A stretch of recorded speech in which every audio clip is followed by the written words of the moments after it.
right, hello everybody. My name is Nate Jones. I'm the owner of Wexford Insurance, and today I'm talking about new trucking companies and getting insurance in place, new venture trucking insurance for any new trucking company out there, what to avoid, and how do you find an agent, and what type of coverage do you need. The first thing I'm going to talk about is the type of coverage you need. And the importance of getting the right coverage will allow you to be able to get the certificates of insurance, which is what your freight brokers or any shipper is going to require is a certificate of insurance. And you also need a filing. So the first thing that you need to ask, you're calling an agent, and the first thing I'm going to ask you if you call me is, do you need a federal filing? How do you know if you need a federal filing? If you are hauling anything for hire across state lines, that means you're going from Indiana to Kentucky or California to Nevada, anywhere where you're going across state lines, you need an MCS 90 endorsement where the insurance company will make a federal filing and update the FMCSA on safer. So you need to register and get a DOT number in place so you can have that federal filing ready to go when you bind coverage. So the first thing you need to do is you need to get your DOT paperwork in order and ready to go. Then reach out to an independent agency. We're an independent agency. We can always help you out. If you have somebody in your town, anywhere, make sure that they've done trucking before, because if you haven't done trucking, you can really get in trouble with not working with an experienced agent.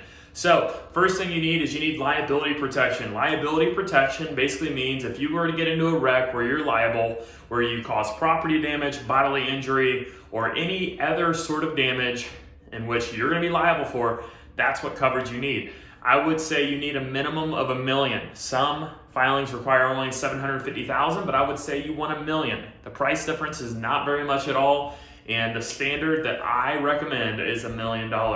You also need uninsured and underinsured motorist coverage, which basically means when somebody hits you and they flee the scene, or they just don't have enough insurance to pay for your truck, the damage that it caused, anything like that, you need both of those coverages, because a lot of people are driving around with state minimums, which in my state is like $25,000 in coverage. Last time I checked, a new truck is like 80 grand, or I'm sorry, a new truck is over $100,000. So if they don't have enough insurance, your insurance company's gonna take them to court, and they're probably gonna go bankrupt, and you're not gonna be able to collect, and then you're kind of stuck with that bill. So when you have uninsured and underinsured, it prevents that. Also, you need medical payments coverage that basically pays out in the event of an accident regardless of who's at fault. It's basically very like goodwill type coverage, very inexpensive. And then you also need coverage on your truck. Truck is the biggest asset that you have as a trucking company. You want to make sure that's insured. You want to make sure it's insured at the current value that it is. So if it's a newer truck and it's worth 120, or if it's a little bit older truck, 80 to 90,000, make sure you're insuring it to value. I always say it's good to have a $1,000 deductible on there, because if you get down to 500, there can be a big cost savings between $500 and $1,000 deductible, but I can always price both. So you're wanting physical damage coverage, which basically protects you if you get into an accident and it's your fault. It protects you on the collision. So if you get into a collision, also if somebody theft or vandalizes your truck, or anything happens where your truck just gets destroyed and you didn't get into a wreck, but you go out after you fill up fuel, you go into the gas station, you come out and something happened, that's what comprehensive covers.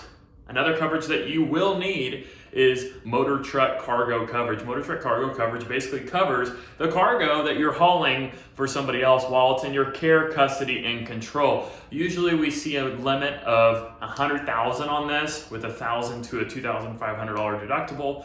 Basically, if you were to get into a wreck and that cargo were to be destroyed or spoiled or whatever, if you're hauling refrigerated or dry van, you're liable for it. So making sure that you have coverage to be able to pay for that cargo. And a lot of shippers and freight brokers are not going to give you a load unless you have motor truck cargo coverage. So $100,000, and that's based on what you're hauling. If you're hauling dry van, general freight, it's the lowest rate. Once you get into refrigerated, it goes up a little bit more, because you're going to have spoilage coverage on the food just in case the refrigeration goes out of the trailer, and then anything hazmat starts going up higher.